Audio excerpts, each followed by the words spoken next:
تو ان کا انجام وہی ہوگا جو پہلے ہوتا آیا ہے, اپنی کرپشن کو چھپانے کے لیے, اپنے اوپر کیسز. آج ان کو ملک پاکستان کیسے یاد آنے لگ گیا جب ان کی گردن تک ہاتھ پہنچا ہے؟ اگر اتنے دلیر ہیں تو آئے نا ملک میں آ کے بیٹھ کے اپنے کیسز کا سامنا کریں, ملک میں بیٹھ کے بات کریں. چھپتے کیوں ہیں, ڈرتے کیوں ہیں, بھاگے کیوں ہیں؟ میں دلیر ہوں, میرے پہ کوئی بات ہوگی میں سامنے آ کے فیس ٹو فیس بات کروں گی. ہاں جی میں بیٹھی ہوں, ہاں جی بتائیں. میں اگر صاف ہوں گی, یہ کلیئر ہی نہیں ہے اپنے آپ میں, ان کا موقع سے اپنے آپ کے لیے ہی کلیئر نہیں ہے, تو یہ پاکستان کو کیا, پاکستان کے مستقبل کا سوچ سکتے ہیں؟ یہ اپنی کٹ پتلیاں آپ سامنے لے آئے ہیں. پہلے باپ تھے, اب پھر دادا پردادا سے شروع ہوئے ہیں, اب نانے پر نانے سے شروع ہوئے ہیں, اب آ گئے ہیں نئی نسلوں کے اوپر. تو الحمدللہ پاکستانی عوام پاگل نہیں ہے, ان کا اچھے طریقے سے ان کا جو ہے ان کو جواب دیں گے, منہ توڑیں گے ان کا, کہ منہ کی کھا کے جائیں گے. مولانا فضل الرحمان صاحب سے کوئی بھی نہیں ڈرتا. بات یہ ہے کہ خانہ جنگی نہیں چاہتے بہت سارے پڑھے لکھے لوگ, یہ تو چاہ رہے ہیں کہ ان کو گرفتار کیا جائے, ان کو سیاسی یتیموں کو جو ہے کوئی نہ کوئی کریڈٹ, کوئی نہ کوئی تمغہ ملے کہ دیکھیں جی ہم نے تو جمہوریت کی خاطر جیلیں بھی کاٹی ہیں.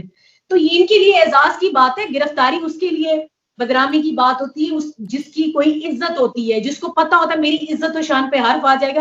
یہ تو چاہتے ہیں ان کو گرفتار کیا جائے, یہ گرفتار ہونے کے بعد تاکہ ایک اور جو ہے میڈل اپنے سینے پہ سجا لیں اور کہیں کہ جی جمہوریت کے لیے ہم نے قربانیاں دی.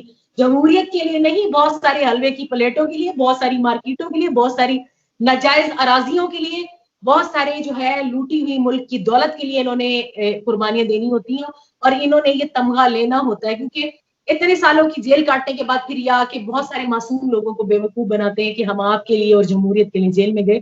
تو ہمارے جو لوگ ہیں بڑے سمجھدار ہیں ہمارے ادارے, وہ ایسا کام نہیں کریں گے. وہ بہتر طریقے سے, ہاں ٹھیک ہے آپ کہہ رہے ہیں سیاستدانوں کو فوراً نیب پکڑتی ہے یہ کرتے, لیکن اس کے بعد کیا تماشا لگتا ہے, ملک میں اندر ہی خانہ جنگی شروع کروا دی جاتی ہے, ملک میں مظاہرے توڑ پھوڑ شروع کروا دی جاتی ہے. تو ایسے انہوں نے اعلیٰ اپنے پالے ہوئے ہیں, ایسے لوگ ہیں ان کے پاس کہ انہوں نے آلریڈی ان کو جو ہے تیار کیا ہوتا ہے کہ جیسے ہم پہ کوئی بات ہے تم بس شور و گل اور دھوم دھڑکا شروع کر دینا. ان کو تو موقع چاہیے, تو ایسا تو موقع نہیں دینا.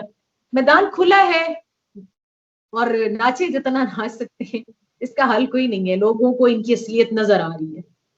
تو میرے خیال میں مولانا فضل الرحمان کا انجام جو ہے مولانا اختر شیرانی اور حافظ جو ہمارے سینیٹر حافظ حسین احمد صاحب ہیں, وہی لگتا ہے کہ وہ ان کو کوئی ڈیمیج کریں.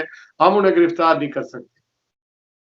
جی بالکل, اس کے ان کا حل ہی یہی ہے, ان کا حل ہی یہی ہے کہ ان کی جڑوں کو کھوکھلا کر دیا جائے. ان کا حل ہی یہی ہے, ان کو نوٹس ہی نہ کیا جائے. وہ کہتے ہیں نا جنگل میں مور ناچا کس نے دیکھا. جس دیوار پہ کھڑے اس میں سے نیچے سے سیڑھی مطلب کھینچ لی جائے. اچھا, آپ کے ہاتھ میں یہ جو نشان ہے یہ کیا ہے؟ یہ انگوٹھی اتنی بڑی کیسے ہے؟ یہ اتنی بڑی انگوٹھی کیسے آئی ہے؟ اچھا, یہ میری محبت کا اظہار ہے اپنے اداروں سے محبت کا اظہار ہے. یہ اسٹرانگیسٹ ادارہ ہے, اس سے محبت کا اظہار ہے. یہ میرے ہاتھ پہ رہتی ہے. اب میں اس ادارے کی تو نہیں ہوں, لیکن مجھے اس سے محبت ہے تو میں نے ہاتھ میں پہنی ہوئی ہے. یہ تو محبت کا اظہار ہے. اگر انہوں نے نعرے لگائے ہیں تو یہ محبت کا اظہار ہے ان کا. اور ہمارے ساتھ ہونے والے غلط دشمنی اور ہمارے ملک میں دراندازی, یہ گواہی ہے ان کی کہ واقعی یہ لوگ غلط کر رہے ہیں اور انہوں نے کیا ہے. ساجدہ احمد, چیئرپرسن استحکام پاکستان اتحاد, میرے ساتھ اس انٹرویو کے لیے میں آپ کا شکریہ ادا کروں. ناظرین, یہی تھا میرا آج کا پروگرام. آپ نے دیکھا میں چونکہ ان کا کوئی سیاسی کسی جماعت سے تعلق نہیں ہے, ورنہ سوال سخت بھی ہو سکتے تھے. اور پھر چونکہ یہ بھی پاکستان کے ڈیفنس کے لیے, استحکام کے لیے کام کرتی ہیں, اور ظاہر ایک سماجی تنظیم بنا کر ملک کے استحکام کے لیے کوشاں ہیں دنیا بھر میں, پاکستان میں بھی. اور لیکن ان کا میسج لاؤڈ اینڈ کلیئر ہے, اور ہر پاکستانی جو لا الہ الا اللہ محمد رسول اللہ پڑھتا ہے اور سب حلالی پرچم کو سلیوٹ کرتا ہے, پاکستان کو خوشحال دیکھنا چاہتا ہے, پاکستان کو جمہوری, سیاسی, معاشی طور پر مضبوط دیکھنا چاہتا ہے, اور کشمیر کی آزادی چاہتا ہے, اسلام کی سربلندی چاہتا ہے, اس کو ہمیشہ کوئی بھی ایفرٹ کرے استحکام پاکستان کے لیے, پاکستان کو اسٹرینتھن کرنے کے لیے, تو ہمیں اس کا ساتھ دینا چاہیے.